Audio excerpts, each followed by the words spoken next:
अस्सलाम वालेकुम students, welcome back to my YouTube channel learn for success. उम्मीद करता हूं आप लोग खैरियत से होंगे। आज की वीडियो के अंदर हमने डिस्कस करना है, वर्चुअल यूनिवर्सिटी से एक अनाउंसमेंट रिसीव हुई है, announcement for need based scholarship 225। उसका जो लिंक है वो ओपन हो चुका है। यहाँ पे आप देख सकते हैं कि 14 मार्च अभी लिंक ओपन हुआ है।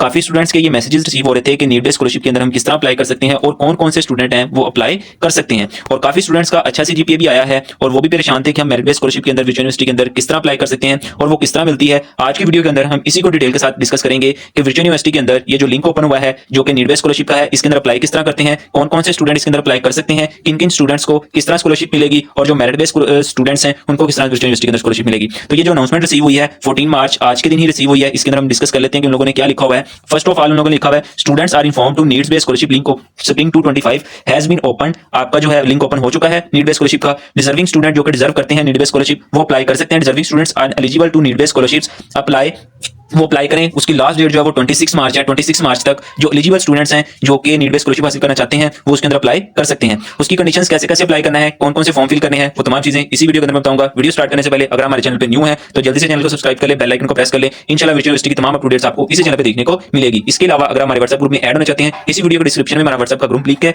आप उसको ज्वाइन कर सकते हैं। वहां पे वर्चुअल यूनिवर्सिटी की तमाम अपडेट्स जो होती हैं वो मैं बर वक्त देता रहता हूं। यहाँ पे वो कहता है कि सबसे पहले आपने क्लिक करना है LMS पे स्टूडेंट सर्विसेज पे, वहां पे नीड बेस्ड स्कॉलरशिप अकाउंट पे क्लिक करना है। वहां पे तमाम जो है ना वो फिलअप करना है। वो तमाम चीजें मैं आपको फिजिकली अभी यहाँ पे सबमिट करवा कर दिखाऊंगा कि आपने किस तरह सबमिट करनी है। ठीक है, अब पहले हम बात कर लेते हैं कि कौन कौन से स्टूडेंट इसके अंदर अप्लाई कर सकते हैं। जो कि फर्स्ट सेमेस्टर के स्टूडेंट हैं, जिन लोगों ने 225 के अंदर अभी एडमिशन लिया है, वो तमाम स्टूडेंट्स भी इसके अंदर नीड बेस्ड स्कॉलरशिप के अंदर अप्लाई कर सकते हैं। उस जो मेरिट बेस्ड स्कॉलरशिप होती है, सबसे पहले जो मेरिट वाले स्टूडेंट है जो कहते हैं कि मेरिट हमारा बहुत अच्छा आया है, CGPA अच्छी आई है यूनिवर्सिटी के अंदर, हम किस तरह स्कॉलरशिप हासिल कर सकते हैं। तो वो स्टूडेंट्स जो जिनका मेरिट पे CGPA आया है, अच्छा CGPA है, 3+ CGPA है, उनको ऑटोमेटिकली यूनिवर्सिटी स्कॉलरशिप प्रोवाइड कर देती है। वो किस तरह प्रोवाइड करती है वो वीडियो के लास्ट में बताऊंगा। सबसे पहले हम नीड बेस्ड स्कॉलरशिप को डिस्कस करते हैं। जो कि फर्स्ट सेमेस्टर के स्टूडेंट हैं, जिन लोगों ने अभी एडमिशन लिया है या जिनका फर्स्ट सेमेस्टर गुजर चुका है, सेकंड सेमेस्टर है, वो तमाम स्टूडेंट्स सुन लें। अगर जिन लोगों ने 225 के अंदर फर्स्ट सेमेस्टर के अंदर एडमिशन लिया है अभी, उन लोगों ने अगर सेकंड ईयर के बाद किस कोई भी जो मंथ है ना वो जाया नहीं गया, यानी कि सेकंड ईयर के पेपर जैसे ही खत्म हुए उसके बाद उन लोगों का रिजल्ट आया, उन लोगों ने एडमिशन ले लिया यूनिवर्सिटी के अंदर, उनका गैप कोई नहीं है, यानी कि सेकंड ईयर से लेकर उनके फर्स्ट सेमेस्टर तक अगर 6 मंथ का अगर गैप है तो वो नीड बेस्ड स्कॉलरशिप हासिल नहीं कर सकते। अगर उनका 6 मंथ का गैप नहीं है, उन लोगों ने सेकंड ईयर के फौरन बाद यूनिवर्सिटी के अंदर एडमिशन ले लिया था, वो नीड बेस्ड स्कॉलरशिप के लिए अप्लाई कर सकते हैं। लेकिन उनके सेकंड ईयर के अंदर यानी कि फर्स्ट ईयर सेकंड ईयर के रिजल्ट के अंदर 60% मार्क्स होना जरूरी है। ठीक है, अगर 60% आपके मार्क्स हैं तो यूनिवर्सिटी के अंदर अगर आपने अभी न्यू एडमिशन लिया है तो अभी आप जो है नीड बेस्ड स्कॉलरशिप हासिल कर सकते हो। अब यहाँ पे हम बात कर लेते हैं जिनका फर्स्ट सेमेस्टर गुजर चुका है, अभी सेकंड सेमेस्टर स्टार्ट होना है या थर्ड सेमेस्टर स्टार्ट होना है, उनमें से कौन कौन से स्टूडेंट जो है ना वो अप्लाई कर सकते हैं। फर्स्ट ऑफ ऑल जिनका सेकंड या थर्ड सेमेस्टर स्टूडेंट है, उनकी फर्स्ट कंडीशन ये है कि उनका 2.5+ CGPA होना चाहिए। अगर तो आपका 2.5+ CGPA है तो आप अप्लाई कर सकते हो, आपने घबराना नहीं। अगर आपका इससे भी कम है तो मैं लास्ट पे जाके एक वर्चुअल यूनिवर्सिटी की और स्कॉलरशिप आपको बताऊंगा जो कि होती है कैंपस बेस्ड स्कॉलरशिप। ये तो आपकी यूनिवर्सिटी की तरफ से स्कॉलरशिप होती है ना, एक आपको कैंपस भी स्कॉलरशिप प्रोवाइड करता है। वो किस तरह प्रोवाइड करता है, उसका क्या क्राइटेरिया होता है, वो मैं आपको लास्ट पे बताऊंगा। जिनका 2 से कम CGPA या जिनका कोई भी मसला मसाइल है वो कैंपस बेस्ड स्कॉलरशिप हासिल कर सकते हैं, उसकी मैं कंडीशंस आपको बताऊंगा। जिनकी 2.5+ CGPA है वो वर्चुअल यूनिवर्सिटी के अंदर नीड बेस्ड स्कॉलरशिप हासिल कर सकते हैं, चाहे वो फर्स्ट सेमेस्टर के, चाहे वो सेकंड सेमेस्टर के, चाहे वो थर्ड सेमेस्टर के। ठीक है, अगर और दूसरी कंडीशन ये है कि उनका किसी भी सेमेस्टर के अंदर F ग्रेड ना आया हो, यानी कि वो सेकंड सेमेस्टर के अंदर है ना, उनका जो फर्स्ट सेमेस्टर का रिजल्ट आया है उसके अंदर उनका किसी भी बुक के अंदर F ग्रेड नहीं होना चाहिए। अगर आपका F ग्रेड नहीं है और 2.5+ CGPA है तो आप नीड बेस्ड स्कॉलरशिप हासिल कर सकते हो। दूसरी बात ये कि जब उनका अगर थर्ड सेमेस्टर वाला कोई स्टूडेंट है और वो देख रहा है वीडियो और वो कहता है कि मैं नीड बेस्ड स्कॉलरशिप हासिल करना चाहता हूं, तो अगर उसने फर्स्ट और सेकंड सेमेस्टर की कोर्स सिलेक्शन करते हुए किसी भी सब्जेक्ट को, फॉर एग्जांपल उसका थर्ड सेमेस्टर स्टार्ट हुआ है, उसने थर्ड सेमेस्टर वाली ही बुक सेलेक्ट की हो, उसने ये ना किया हो कि थर्ड सेमेस्टर के अंदर 4 वाली बुक सेलेक्ट कर लियो, 4 वाले के अंदर जो है ना 5 वाली बुक सेलेक्ट कर लियो। अगर उसने अपनी कोर्स सिलेक्शंस के अंदर अपनी बुक की छेड़ाछाड़ी की है, यानी कि बुक्स को आगे पीछे किया है, तो फिर भी वो नीड बेस्ड स्कॉलरशिप हासिल नहीं कर सकता। इसकी अब मैं यहाँ पे आपको कंडीशन बताता हूँ। सबसे पहली कंडीशन इसकी ये है कि आप अगर सेकंड सेमेस्टर में है तो आपका फर्स्ट सेमेस्टर के अंदर 2.5 CGPA होना चाहिए। ठीक है, सेकंड कंडीशन इसकी ये है कि आपका किसी भी बुक के अंदर F ग्रेड नहीं होना चाहिए। अगर आपका किसी भी बुक के अंदर F ग्रेड है तो आप नीड बेस्ड स्कॉलरशिप हासिल नहीं कर सकते। तीसरी कंडीशन ये है, थर्ड कंडीशन इसकी ये है कि आपने अपनी कोर्स सिलेक्शन के साथ कोई छेड़ाछाड़ी ना की हो, यानी कि जोन सी बुक आपकी कोर्स सिलेक्शन के अंदर आ रही थी आपने वही वाली सिलेक्ट की हो तो आप नीड बेस्ड स्कॉलरशिप हासिल कर सकते हैं। अब इसका फॉर्म किस तरह फिल करना है, और आपने एक बात याद रखनी है कि फॉर्म फिल करते हुए आपने अपनी तमाम चीजें जो है वो अपने रजिस्टर पे लिख के रख लेनी है। तमाम स्टूडेंट जो कि नहीं अप्लाई कर सकते होंगे उनकी रीजन जब वो नीड बेस्ड स्कॉलरशिप के ऊपर क्लिक करेंगे, मैं आपको बताता हूं कि फॉर्म आपको कहां से मिलेगा, आपने किस तरह सबमिट करना है और उसके अंदर क्या क्या चीजें लिखनी है। जब आप अगर आप एलिजिबल ना हुए तो जब आप अपना LMS ओपन करोगे, नीड बेस्ड स्कॉलरशिप पे क्लिक करोगे, वहां पे रेड कलर का आपको आपकी रीजन लिखी आ जाएगी कि आप इसके अंदर अप्लाई कर सकते हो। अगर नहीं कर सकते तो किस वजह से आप जो इसके अंदर एलिजिबल हासिल नहीं कर सकते। किस वजह से आप इसके अंदर एलिजिबिलिटी हासिल नहीं कर सकते, वो रेड कलर में आपको नीचे लिखा हुआ आ जाएगा। ठीक है, अब हम वो तमाम स्टूडेंट्स भी इसके अंदर अप्लाई नहीं कर सकते जो कि बीएस के अंदर 5 सेमेस्टर के अंदर एडमिशन लेते हैं। यानी कि जिन लोगों ने बीएस के 5 सेमेस्टर के अंदर बीएससीएस करने के बाद विक्टोरिया यूनिवर्सिटी के अंदर 5 सेमेस्टर के अंदर एडमिशन लेते हैं, वो भी ये स्कॉलरशिप हासिल नहीं कर सकते। वो मेरिट बेस्ड स्कॉलरशिप हासिल भी नहीं कर सकते और वो नीड बेस्ड स्कॉलरशिप हासिल भी नहीं कर सकते। विक्टोरिया यूनिवर्सिटी ये कहती है कि जो स्टूडेंट्स बीएस के अंदर 5 सेमेस्टर के अंदर एडमिशन लेता है उसको विक्टोरिया यूनिवर्सिटी कोई भी स्कॉलरशिप जो है वो प्रोवाइड नहीं करती। ठीक है, और जिसका स्टडी के अंदर गैप हो, जिसने फर्स्ट सेकंड ईयर के बाद 6 मंथ का गैप लिया हो फिर यूनिवर्सिटी को स्टार्ट किया हो, विक्टोरिया यूनिवर्सिटी उसको भी नीड बेस्ड और मेरिट बेस्ड स्कॉलरशिप प्रोवाइड नहीं करती। अगर इसके अलावा आपका कोई भी क्वेश्चन हो स्कॉलरशिप के मतलब तो आपने कमेंट बॉक्स में पूछ लेना है और उसके अंदर आपको इंशाल्लाह गाइड कर दिया जाएगा। ठीक है, अब हम यहाँ पे स्टेप बाय स्टेप बताता हूं मैं आपको कि फॉर्म किस तरह फिल करना है। फॉर्म फिल करने से पहले आपने वो तमाम चीजें अपने रजिस्टर पे लिख के रख लेनी है। आपने जब भी फॉर्म को फिल करना है आपने कोशिश करनी है कि फॉर्म फिल करते हुए फॉर्म के ऊपर ज्यादा टाइम आपने नहीं रुकना। यानी कि अगर आपने फॉर्म ओपन किया है तो आपने ये नहीं कि वो सारी चीजें पकड़ के फौरन आपने सबमिट नहीं की। अगर आप 10 से 15 मिनट लगाओगे फॉर्म फिल करने के लिए तो आपका जो फॉर्म है ना वो सबमिट नहीं होगा। आपने कोशिश करनी है 2 से 3 मिनट या 4 या 5 मिनट के अंदर अपना जो है ना फॉर्म फिल कर लो। ठीक है, फॉर्म फिल करोगे आपका सबमिट हो जाएगा। अब वो फॉर्म आपको मिलेगा कैसे, आपने एलएमएस पे जाना है, 3 डॉट पे क्लिक करोगे, होम पेज आपको कुछ इस तरह का आइकन शो हो जाएगा। ठीक है, यहाँ पे नीचे आपको मिला जाएगा स्टूडेंट सर्विसेज। ठीक है, जैसे आप स्टूडेंट सर्विसेज पे क्लिक करोगे, स्टूडेंट सर्विसेज पे क्लिक करोगे आपको कुछ इस तरह का आइकन शो होगा। ठीक है, आपने यहाँ पे नीड बेस्ड स्कॉलरशिप के ऊपर क्लिक करना है। ये जो फर्स्ट आइकन है नीड बेस्ड स्कॉलरशिप, ठीक है ना। जैसे जो नीड बेस्ड स्कॉलरशिप के ऊपर क्लिक करेंगे अगर तो वो एलिजिबिलिटी हासिल करते हुए तो उनको जो ना वहां पे फॉर्म आ जाएगा। अगर आप एलिजिबिलिटी हासिल ना करते हुए तो आपको वहां पे रेड कलर के नीचे रीजन लिखी आ जाएगी कि आप किस वजह से स्कॉलरशिप हासिल नहीं कर सकते। फर्स्ट ऑफ ऑल जब आप क्लिक करोगे आपको कुछ इस तरह का फॉर्म ओपन होगा। यहाँ मैंने स्क्रीनशॉट लिया हुआ है, आपको एक चीज यहाँ पे मैं समझाऊंगा। ठीक है, यहाँ पे रूल्स एंड आ गया कि कौन कौन से, अगर आप सेल्फ सपोर्टेड हो यानी कि आप अपनी स्टडी के आप अपनी मेहनत करके अपनी जॉब करके अपनी स्टडी कर रहे हो तो आपने सेल्फ सपोर्टेड पे क्लिक करना है। यहाँ पे आपसे कुछ कंडीशंस मांगेगा। ठीक है ना, क्योंकि ज्यादातर जो मोस्टली स्टूडेंट है वो फैमिली सपोर्टेड है क्योंकि वो फैमिली सपोर्ट कर रही है। आप भी अगर सेल्फ सपोर्टेड हो, अगर छोटी एज है तो आप जो है फैमिली सपोर्टेड पे क्लिक करके आप फैमिली की सारी बायोडाटा दे सकते हो। आपके ज्यादा चांसेस होते हैं कि फैमिली सपोर्टेड पे आपको मिल जाएगी। अगर आप सेल्फ सपोर्टेड आ जाते हो फिर भी आपको मिल जाती है, अगर एलिजिबल हो तो फिर आप जो है ना यहाँ पे अपना सीएनएसई पुट करोगे, शनाख्ती कार्ड नंबर पुट करोगे। यहाँ पे आप अपनी जॉब बताओगे कि आप बिजनेस करते हो, आप जॉब करते हो या अदर कोई चीज है। अगर अदर कोई चीज है तो आप अदर पे क्लिक करना है। उसके बाद ये जो NTN है इसकी जगह पे आपने नील लिख देना है। यहाँ पे आप कुछ भी पुट ना करो तो कोई इतना जरूरी नहीं है।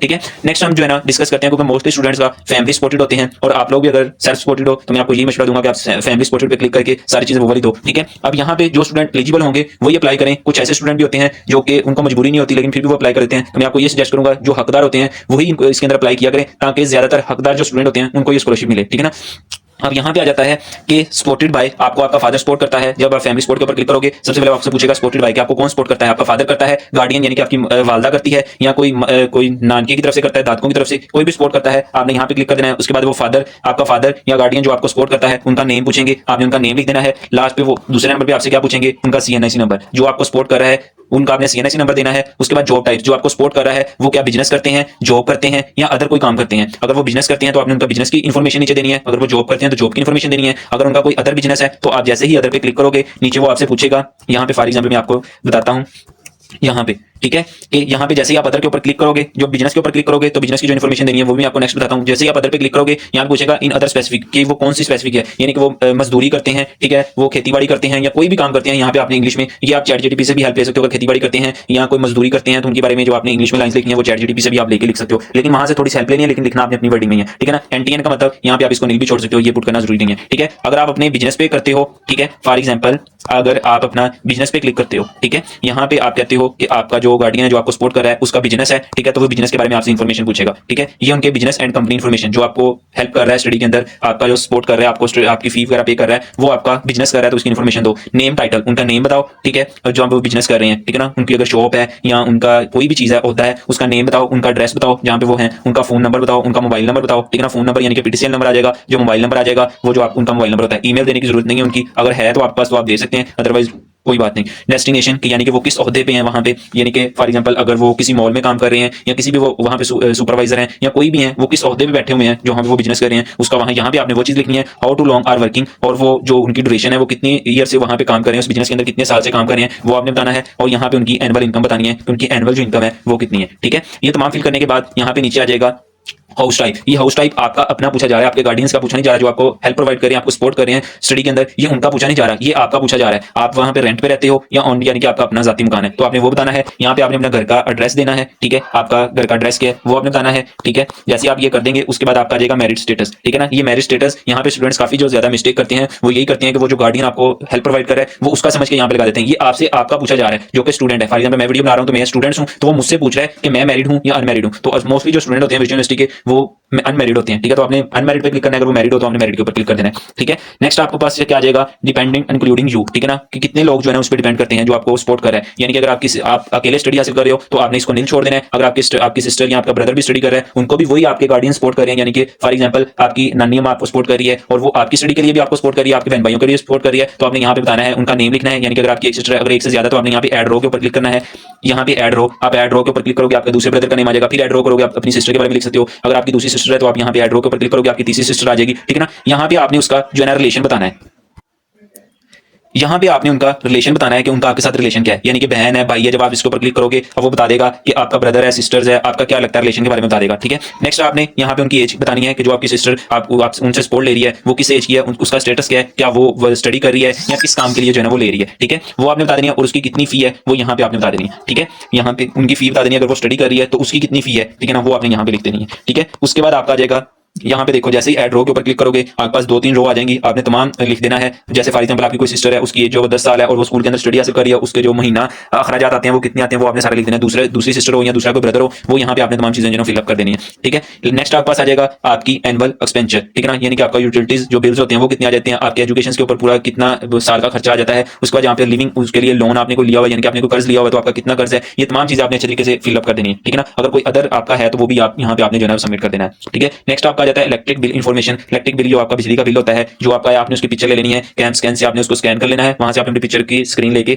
वेब स्कैन वेब होता है, वहां से आपने अपनी जो है उसका पिक्चर बना लेनी है, डॉक्यूमेंट फाइल्स बना लेनी है। यहाँ पे चूज फाइल्स के ऊपर आप क्लिक करोगे, चूज फाइल्स करनी है और यहाँ पे आपने जो है अपना बिल जो है सबमिट करवा देना है। जो आपका लास्ट मंथ आया, जैसे कि इस मंथ मार्च का मंथ चल रहा है, इससे पिछले मंथ जो आपका बिजली का बिल आया होगा वो आपने यहाँ पे सबमिट करना है, ठीक है। यहाँ पे भी आपने उसी बिल की जो है ना सिलेक्ट करना है, वही बिल यहाँ पे अपलोड करना है। यानी कि मंथ बताना है, जैसे फॉर एग्जांपल मार्च का महीना है, उसका ईयर जो है 225 है, उसकी जो अमाउंट है वो आपने यहाँ पे बतानी है, ठीक है। नीचे आपका हिस्ट्री पूछेगा वो आपसे कि आपकी कितने बाकी आपने जो पिछले पूरे साल के बिल यहाँ पे सबमिट करवाने होंगे, ठीक है ना। वो आपको बिल के ऊपर ही मिल जाती है कि जनवरी के अंदर आपका कितना बिल आया था, फेब के अंदर कितना आया था, अप्रैल के अंदर कितना आया था, नवंबर, दिसंबर, ईच एंड एवरीथिंग। हर मंथ की जब आपका बिल आता है उसके पिछले 12 महीनों का बिल उसी बिल के ऊपर मेंशन होता है। तो आपने वहां से देखना है कि आपका पिछले मंथ के अंदर कितना बिल आया था, वो ईयर कौन सा था और उसकी अमाउंट कितनी थी, ठीक है ना। यहाँ पे उन लोगों ने कुछ नीचे क्लियर भी लिखा हुआ है कि जिस मंथ आपका बिल नहीं आया, यानी कि आपका जीरो था, तो आपने वहां पे नल नहीं लिखना, आपने वहां पे जीरो लिखना है कि इस मंथ का बिल हमें नहीं आया था, या आपने किसी वजह से एक मंथ का बिल पे नहीं किया था, नेक्स्ट मंथ आपने दोनों मंथ का मिला के बिल पे किया था, तो जो ऊपर वाला मंथ था उसका आपने जीरो लिखना है, जो नेक्स्ट मंथ होगा उसके अंदर आपने जो टोटल अदा किया था वो लिखना है, ठीक है ना। यहाँ पे आपके पास क्या आ जाता है, यू आर रिसीविंग स्कॉलरशिप। वो कहता है कि अगर आपने कोई और स्कॉलरशिप हासिल किया तो आप बताओ आपने कौन सी स्कॉलरशिप हासिल की है। तो यहाँ पे मैं आपको सजेस्ट करूंगा कि आपने किसी पे भी क्लिक करना, आपने कहना है नो, कि हमने पहले कोई जो है ना स्कॉलरशिप हासिल नहीं की हुई। अगर आपने कोई पहले स्कॉलरशिप हासिल की है विजय यूनिवर्सिटी की तरफ से तो आपने यहाँ पे लिख देना है यस, कि मैंने ली हुई है स्कॉलरशिप, ठीक है ना। उसकी सोर्स बतानी है, उसकी अमाउंट बतानी है और किस ईयर आपने ली थी वो आपने यहाँ पे बतानी है। और ये स्कॉलरशिप जो होती है ये सिर्फ और सिर्फ आपकी एक सेमेस्टर के लिए होती है। जब नेक्स्ट सेमेस्टर में के अंदर ये लिंक दोबारा ओपन किया जाएगा तो आपको दोबारा स्कॉलरशिप के लिए अप्लाई करना पड़ेगा, ठीक है। और जो मेरिट बेस्ड स्कॉलरशिप होती है वो भी एक सेमेस्टर के लिए होती है, ठीक है। और वो तमाम चीजें मैं आपको नेक्स्ट बताता हूँ। उसके बाद रेफरेंस आ जाता है आपका, ठीक है। आपने रेफरेंस देना होता है यहाँ पे, जैसे आप रेफरेंस दोगे, ठीक है ना, रेफरेंस नंबर 1 यानी कि आपने 2 लोगों का रेफरेंस देना होता है। वो आपको जस्टिफाई करते हैं कि क्या वाकई ये बच्चा नीड बेस्ड स्कॉलरशिप हासिल करने वाला है या नहीं है, या वैसे ही इसने अप्लाई कर दिया। तो मोस्टली जो स्टूडेंट होते हैं 50-60% ऐसे ही स्कॉलरशिप के अंदर प्रोवाइड कर देते हैं, क्या पता हमारा तुक्का लग जाए। लेकिन वो जो है ना वो पूरी बच्चे को चेक करते हैं क्या सारी चीजें इसकी हैं, वाकई नीड बेस्ड स्कॉलरशिप ये हासिल करने के काबिल है, तो उसको नीड बेस्ड स्कॉलरशिप जो है प्रोवाइड कर देती है। तो रेफरेंस नंबर 1 यानी कि यहाँ पे आपने 2 लोगों का रेफरेंस देना होता है। आप अपनी फैमिली में से भी किसी का दे सकते हो, आप अपने दोस्तों में से भी किसी का दे सकते हो, आप अपने किसी भी चीज का दे सकते हो, लेकिन अपनी फैमिली का नहीं दे सकते, ठीक है ना। आपने यहाँ पे देना है, उनका नेम लिखना है, उनका रिलेशन आपके साथ क्या है, यहाँ पे आपने वो लिखना है। डेस्टिनेशन यानी कि उनका आपके साथ बता देना है आपने, ठीक है ना, ओहदा, ठीक है। उसके बाद एनआईसी आपने उनका एनआईसी लिखना है, उनका एड्रेस लिखना है, उनका टेलीफोन नंबर लिखना है, अगर है तो ठीक है, अगर नहीं है तो छोड़ देना है। उनका मोबाइल नंबर आपने यहाँ पे लिखना है, ठीक है। फिर जैसे ही आपके पास रेफरेंस 2 आ जाएगा, रेफरेंस 2 भी आपने सेम इसी तरह बताना है यहाँ पे, ठीक है। आप उन लोगों ने यहाँ पे लिखा कि फैमिली मेंबर आपका कोई नहीं होगा, ना ब्रदर ना सिस्टर्स, ना ब्रदर सिस्टर फादर, कोई भी चीज जो होगा ना उसका आप अप्लाई नहीं कर सकते, ठीक है। उसके बाद आपके पास यहाँ पे आ जाएगा कि आप ये स्कॉलरशिप जो है ना वो क्यों हासिल करना चाहते हैं। आपने आप लिख देना है कि मुझे जो है ना पढ़ने का शौक है और जो मेरे वालिद हैं वो स्टडी के इतने खर्चात नहीं दे सकते, जिसकी वजह से मैं जो है ना स्टडी हासिल करना चाहता हूँ या चाहती हूँ, तो मुझे फ्री ऑफ कॉस्ट जो है ना स्टडी प्रोवाइड की जाए, ठीक है। तो यहाँ पे आपने कोई चैट जीटीपी से हेल्प ले लेनी है, कोई इंग्लिश में 4-5 लाइनें लिख देनी, उसको अपनी वर्डिंग में लिखना है, सिर्फ वहां से हेल्प लेनी है कि हम किस तरह यहाँ पे लिखें, ठीक है ना। 2-3 लाइनें मैंने आपको बता दी हैं, 2-3 लाइनें आपने वहां से सर्च कर लेनी है और उसको अपनी वर्डिंग में लिख देना है यहाँ पे। जैसे आप लिख दोगे यूनिवर्सिटी, यहाँ पे आप सबमिट के ऊपर क्लिक करोगे, आपने कोशिश करनी है जो भी चीजें मैंने आपको बताई हैं वो अपने रजिस्टर पे लिखी हो। जैसे ही आप फॉर्म को ओपन करोगे आपने फॉर्म के अंदर फौरन जो है ना सारी चीजें सबमिट कर देनी है, ठीक है ना। अगर आप 10 से 15 मिनट लगाओगे तो ये जो फॉर्म है वो सबमिट नहीं होगा, ठीक है ना। अगर सबमिट नहीं होगा तो डेट सिंपल आप अप्लाई नहीं कर सकते, ठीक है ना। आपने 4 से 5 मिनट लगाने हैं, जल्दी से फॉर्म जो है वो फिल करना है। यहाँ पे सबमिट के ऊपर क्लिक करोगे तो आपका जो है ना फॉर्म सक्सेसफुली हो जाएगा, ठीक है ना। उसके बाद आपने वेट करना है, जैसी नीड बेस्ड स्कॉलरशिप आपकी लग जाएगी तो आपका जो है ना, अगर आपने फीस अदा भी कर दी होगी तो आपकी नीड बेस्ड स्कॉलरशिप अगर लग जाएगी तो आपको फीस जो है ना वो वापस प्रोवाइड कर दी जाएगी, या वो आपको बता देंगे कि हम आपकी जो फी है ना वो नेक्स्ट सेमेस्टर के अंदर कन्वर्ट कर रहे हैं, यानी कि आपने सेकंड सेमेस्टर के अंदर अगर आपकी नीड बेस्ड स्कॉलरशिप लगी है तो आपका जो है ना थर्ड सेमेस्टर के अंदर वो तमाम फी वाउचर थर्ड सेमेस्टर के अंदर चले जाएंगे, तो थर्ड सेमेस्टर जो होगा वो आप कंप्लीट जो है ना फ्री ऑफ कॉस्ट स्टडी करोगे। ठीक है, अगर आपने फीस नहीं देगी होगी, अगर आपका सेकंड सेमेस्टर होगा तो फिर आप जो है ना सेकंड सेमेस्टर के अंदर अपनी फ्री ऑफ कॉस्ट जो है ना स्टडी हासिल करोगे। और ये सिर्फ जो है ना फर्स्ट सेमेस्टर एक सेमेस्टर के लिए ही होती है। जब नेक्स्ट सेमेस्टर आता है तो फिर दोबारा आपको नीड बेस्ड स्कॉलरशिप के लिए अप्लाई करना पड़ता है। अगर आपका किसी सब्जेक्ट में एफ ग्रेड आ जाता है फिर भी आप उसके लिए अप्लाई नहीं कर सकते। अगर आपका किसी सब्जेक्ट के अंदर अगर आपकी ओवरऑल सीजीपीए 2.5 से कम है फिर भी आप अप्लाई नहीं कर सकते। अगर आपने कोर्स सिलेक्शन करते हुए अपनी बुक्स को आगे पीछे सेलेक्ट किया है तो फिर भी आप अप्लाई नहीं कर सकते। जो बीएस कर रहे हैं 5 सेमेस्टर के अंदर जिन लोगों ने एडमिशन लिया है वो भी किसी भी स्टूडेंट वो कोई भी स्टूडेंट्स जो है ना वो स्कॉलरशिप हासिल नहीं कर सकता, नीड बेस्ड स्कॉलरशिप हासिल भी नहीं कर सकता और मेरिट बेस्ड स्कॉलरशिप भी नहीं हासिल कर सकता। जो कि बीएस किसी और सेमेस्टर के अंदर बीएस मैथ करें, बीएस किसी भी सेमेस्टर के अंदर 5 सेमेस्टर के अंदर एडमिशन लेते हैं ना, बीएस के 5 सेमेस्टर के अंदर एडमिशन लेते हैं, ना तो उनको नीड बेस्ड स्कॉलरशिप प्रोवाइड की जाती है ना उनको जो है ना मेरिट बेस्ड स्कॉलरशिप प्रोवाइड की जाती है। ठीक है ना, जो फर्स्ट सेमेस्टर के अंदर एडमिशन लेते हैं और उनका सेकंड ईयर के बाद कोई स्टडी के अंदर गैप ना हो वो इसके अंदर अप्लाई कर सकते हैं, उनको स्कॉलरशिप जो है ना वो प्रोवाइड की जाती है। आई होप कि आपको तमाम चीजें समझ आ गई होंगी। अगर इसके अलावा आपका कोई भी क्वेश्चन हो तो आप कमेंट बॉक्स में पूछ सकते हैं, इंशाल्लाह मैं कोशिश करूंगा आपका रिप्लाई दे दूं या नेक्स्ट वीडियो आपके क्वेश्चन के ऊपर बना दूं। ठीक है ना, 26 मार्च इसकी लास्ट डेट है, आप अप्लाई कर सकते हो। इंशाल्लाह मिलेंगे एक नई वीडियो के साथ। अगर आपने बिना चैनल सब्सक्राइब किए वीडियो को वॉच किया तो जल्दी से चैनल को सब्सक्राइब कर ले, बेल आइकन को प्रेस कर ले। इंशाल्लाह विजय यूनिवर्सिटी की तमाम अपडेट्स आपको इसी चैनल पे देखने को मिलेंगी। इंशाल्लाह मिलेंगे एक नई वीडियो के साथ, तब तक के लिए मुझे इजाजत, अल्लाह हाफिज।